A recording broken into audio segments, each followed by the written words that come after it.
तो आप लोगों ने पिछले एपिसोड में देखा कि बिरसा डाकनी के तालाब में छलांग लगाया और वह मारा गया। अब आगे बिरसा को मरे हुए 10 साल गुजर गए। इन 10 सालों में करमवन बदल गया था। डाकिनी का ताल अब ज्यादा भूखा हो गया था। बिरसा की आवाज अब भी गूंजती थी, लेकिन अब वह मदद के लिए नहीं पुकारती थी, वह बुलाती थी। वह आवाज अब कबीले वालों को उनके नाम से पुकारती, उन्हें ताने मारती, उनके राज खोलती। वह डाकिनी अब सिर्फ एक आत्मा नहीं, बल्कि बिरसा के घमंड और गुस्से का आईना बन गई थी। और इन 10 सालों में सोमा भी बदल गया था। वह बीमार बच्चा अब एक गठीला, खामोश और खतरनाक जवान बन चुका था। उसका बुखार तो कब का उतर गया था, लेकिन उसके दिल में बदले की आग जल रही थी। वह खुद को अपने भाई की मौत का जिम्मेदार मानता था। उसका प्रायश्चित बदला बन चुका था। उसने यह 10 साल गुनिया बुधना के साथ बिताए थे। उसने सिर्फ तीर कमान चलाना नहीं सीखा था, बिरसा कबीले का सबसे अच्छा शिकारी था। लेकिन सोमा कबीले का पहला आत्मा शिकारी, स्पिरिट हंटर बन रहा था। बुधना ने उसे जंगल के हर रहस्य, हर मंत्र और हर उस अंधकार के बारे में सिखाया, जिससे लड़ने के लिए सिर्फ जिस्मानी ताकत नहीं, रूहानी ताकत चाहिए थी। वह मर नहीं सकती, सोमा, बुधना ने उसे हर बार चेताया। वह जंगल का हिस्सा है, तो मैं जंगल के उस हिस्से को जला दूंगा। सोमा ने हर बार यही जवाब दिया। आखिरकार वह रात आई, जिसकी तैयारी सोमा 10 साल से कर रहा था। बिरसा की मौत की 10वीं बरसी। आज रात वह सबसे कमजोर होगी।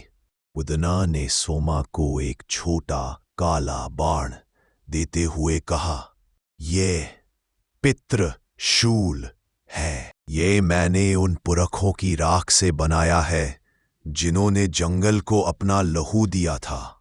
यह किसी जिस्म को नहीं, सिर्फ रूह को चीरता है। लेकिन याद रखना, इसे चलाने के लिए तुझे उसके असली रूप को सामने लाना होगा। मैं तैयार हूं, सोमा ने कहा। आधी रात पूरा कबीला अपनी झोपड़ियों में दुबका हुआ था। सोमा अकेला उस ताल के किनारे जाकर खड़ा हो गया। वह निहत्था नहीं था। उसकी पीठ पर बिरसा का वही पुराना धनुष था, और तरकश में सिर्फ एक तीर, पितृशूल। मैं आ गया हूं, सोमा ने अंधेरे ताल को देखते हुए कहा। जंगल में खामोशी छा गई। तभी पानी में हलचल हुई। सोमा, ये आवाज किसी औरत की नहीं थी, ये बिरसा की आवाज थी। कहाँ था तू अब तक? मैं 10 साल से तेरा इंतजार कर रहा हूं। सोमा का दिल एक पल के लिए कांपा, लेकिन फिर उसकी आंखों में नफरत भर गई। तू मेरा भाई नहीं है, तू एक झूठ है, झूठ। पानी की सतह पर बिरसा का चेहरा उभर आया। वही चेहरा जिसकी आंखें सफेद और खाली थी। मैं झूठ नहीं, मैं सच हूं, सोमा। मैं वह सच हूं जो तेरी कायरता की वजह से यहां सड़ रहा है। तू उस रात बीमार न होता तो आज मैं जिंदा होता। यह हमला सोमा के दिल पर था। डाकिनी उसके प्रायश्चित से खेल रही थी। आजा, बिरसा के रूप ने हाथ बढ़ाया। अपना प्रायश्चित पूरा कर। आजा, मेरी जगह ले ले। नहीं, सोमा ने धनुष उठाया। आज कोई भाई नहीं मरेगा, आज सिर्फ तू मरेगी, डायन। सोमा ने पितृशूल को धनुष पर चढ़ाया। तभी डाकिनी बिरसा के रूप में जोर से हंसने लगी। तू मुझे इस लोहे से मारेगा? मैं हवा हूं, मैं पानी हूं, मैं।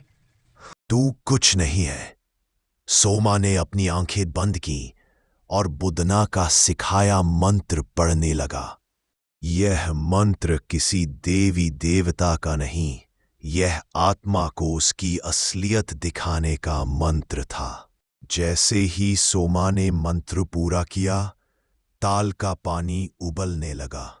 बिरसा का सुंदर चेहरा पिघलने लगा, उसकी चमड़ी गलने लगी, मांस छड़ने लगा और उसके नीचे से वही काई वाली, खोखली आंखों वाली, सैकड़ों सड़े गले हाथों वाली डाकिनी का असली घिनौना रूप सामने आया। वह जोर से चीखी। यह उसकी असली आवाज थी। पहचान लिया। सोमा ने अपनी आंखें खोली। उसकी नजर सीधी डाकिनी की खोखली आंखों में थी। डाकिनी ने अपने हजारों हाथ उसे पकड़ने के लिए पानी से बाहर निकाले, लेकिन सोमा को अब कोई डर नहीं था। उसने कमान खींची और पितृशूल छोड़ दिया। तीर हवा में नहीं गया, वह सीधे सोमा के पैरों के पास जमीन में धंस गया। डाकिनी एक पल के लिए रुकी। सोमा मुस्कुराया। मैंने कहा था ना, आज तू मरेगी। मैंने यह तीर तुझे मारने के लिए नहीं, तुझे बुलाने के लिए चलाया है। जिस जमीन पर तीर लगा था, वह जमीन कांपने लगी। वह जमीन जिसे कबीले के पुरखों ने सींचा था। पितृशूल ने उन सभी सोई हुई आत्माओं को जगा दिया था जो डाकिनी के उस ताल से नाराज थे। जमीन फटने लगी। ताल का पानी, जो डाकिनी का घर था, जमीन की दरारों में समाने लगा। डाकिनी चीखी। वह पानी के बिना तड़प रही थी। वह कीचड़ में फंसी एक मछली की तरह हो गई। ये मेरे भाई का बदला है। सोमा आगे बढ़ा। उसने जमीन से जलती हुई लकड़ी उठाई और उस कीचड़ भरे गड्ढे में फेंक दी जहां डाकिनी फंसी थी। कीचड़ में दबी सूखी लकड़ियों और गैसों ने तुरंत आग पकड़ ली। डाकिनी की चीखें आग की लपटों में बदल गईं। वह जलने लगी। अगली सुबह कबीले वाले जब वहां पहुंचे तो वहां कोई ताल नहीं था। वहां सिर्फ एक जलता हुआ राख से भरा गड्ढा था। डाकिनी के ताल का नामो निशान मिट चुका था। सोमा वहीं बैठा था, अपने भाई का धनुष हाथ में लिए। उसका बदला पूरा हो गया था। आवाजें हमेशा के लिए खामोश हो गई थी।